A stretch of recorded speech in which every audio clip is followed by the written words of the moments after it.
Bahar bayramynyň öň ýanyna Xitay Halk Respublikasynyň başlygy Xi Jinping ýurt boýunça barlyk saparlary wagtynda jemgyýetiň ötüşine ýöneköý zähmet çeken adamlaryň goşundyny belläp geçdi we olara ýerine ýetiren işler üçin minnetdarlyk bildirdi.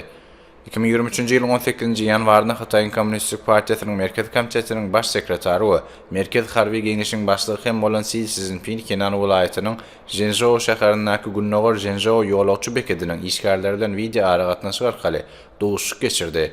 Bu beket Xitayň ýokary tezlikli demir ýol ulgamynyň iň uly beketleriň biridir. Beketiň işgärdi Zhang Hua baş sekretariň ýolagçy gatnamalaryny guramak we hyzmat ediş çäreleri bardy. Jikmijik soranyny bardy habar berdi.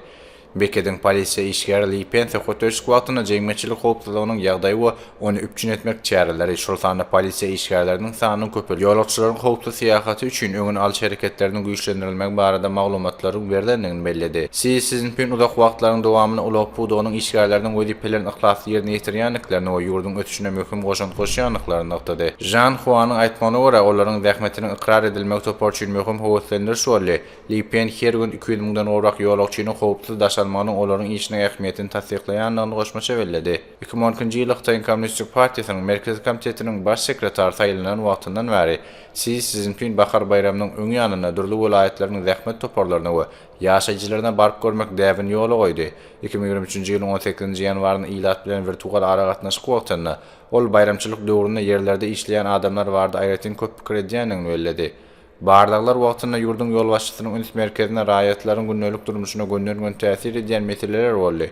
Gurrun ulaq infrastrukturasynyň santar gullugynyň eltip bermek karhanalarynyň önümçilik toparlarynyň we ýaşaýyş jemgyýetleriniň iş hakdagy 10 fevralda Pekinin Siçiýan etrawyna ýaşaly adamlar üçin jemgyýetçilik naharhanasyna baryp gören wagty Xi Jinping şäherleriň işlemeginiň hyzmat ediş pudogynyň işgärleriniň dähmetli bolmadan mümkin däldigini aýtdy we olara awadançylyk hem-de işlerini üstünlük arzu etdi.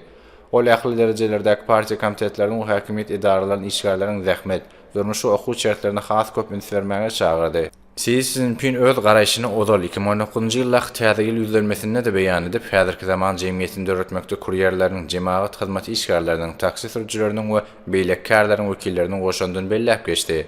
Durly pudoklaryň wekilleri öz işleriniň ähmiýeti hakda gurrun berdiler. Gunnogor Zhengzhou beketiniň dispetçilik merkeziniň işgär hugundan onuň wezipesiniň owatlaryň wagtyna uradylmagyny we ýolagçylaryň howpsuz gelip gowuşmagyny üpçün etmekdigini aýtdy. Xitay Milli Neft Korporasiýasynyň düdümine girýän BGP kompaniýasynyň işgärçisi Yoon ýurdun iri neft gaýdaklarynyň ötüşine gatnaşmagyny dowam etdirmek niýeti barada ma'lum etdi. Sinsiýan harby okrugynyň Serhat bölegine Xitay Halk Azat Ediş goşunyna gulluk edýän harby gullukçy Bakabul bayramçylyk döwründe de söwüşde ýardymy saklamanyň zerurlygyny bellädi. Esker Li Yao Serhaty goramak bilen tutuş ýurt boýunça maşgalarynyň howpsuzlygyny goraýanyny habar berdi. 2024-nji ýylda Xitayda ýüzlenmesinde Xi Jinping daýhallardan we işçilerden başlap, tereketçilere we harby gullukçylara çelli ähli kärleriň wekilleriniň dowlatyň ötüşine möhüm goşandyklaryny aýtdy. 2023-nji ýylyň 20-nji ýanwaryna bahar bayramy münasibetle dawaral çäre deden çykyşyna ol maşgala duşçuklar döwründe köp raýatyň işlemegini dowam etdirýänligini aýdyp, olara özüni bagşlamak üçin minnetdarlyk bildirdi.